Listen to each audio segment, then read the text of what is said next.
Collegiate sports looked very different 50 years ago. In 1972, the United States passed Title IX, a civil rights law that was long overdue. It was a call to action that changed everything. It put a spotlight on the lack of equitable opportunities for women in sport at the high school and collegiate level. It changed the way universities viewed women and the way sports were administered. While the progress was initially slow, the intensity of those who championed the new law was unwavering and inspiring. We are grateful to those who sacrificed so much in those early years, and to those who still champion the effort. Because of Title IX, female athletes are able to compete at the highest level and earn a degree while doing what they love. Women's athletics has strong history at Utah State, emboldening them to be competitive on the field and in the classroom. The first Aggies women's athletics team centered around the nation's pastime, baseball. And its first intercollegiate event was a basketball game against the old Brigham Young College located in downtown Logan. Claire Kenyon served as the first female physical education teacher. Using modern teaching methods, Claire ensured women were physically fit and had the chance to play baseball, basketball, volleyball, and other sports. Another physical education teacher, Lucille Chase, took things a step further and created an extensive intramural program with teams competing regionally.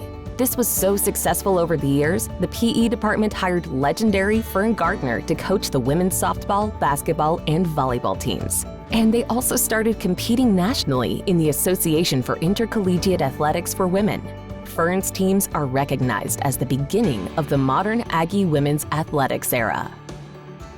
Despite all of these successes, equality did not exist within athletics programs, and USU women did not have funding to officially compete.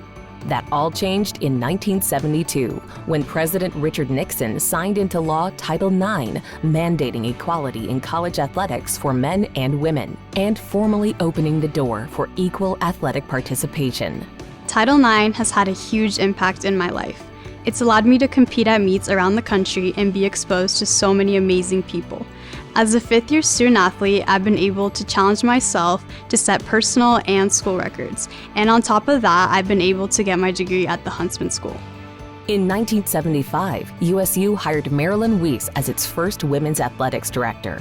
Within 2 years, the women's volleyball team was crowned national champions after beating UCLA in 4 sets. And in 1980 and 81, the women's softball team won back-to-back national championships.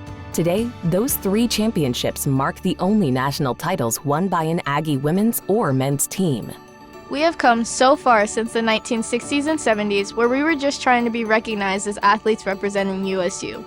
In the 50 years since Title IX became law, we have become a critical part of Aggie athletics, more than just holding our own and competing for championships. Today, Aggie Women's Athletics sponsors 9 sports, serving 170 female student athletes. We are strong, confident, determined, and focused winners in all aspects of sports and life. Collectively, we have won 44 conference championships, while thousands of incredible women have completed their bachelor's and master's degrees, competing as Aggie student athletes.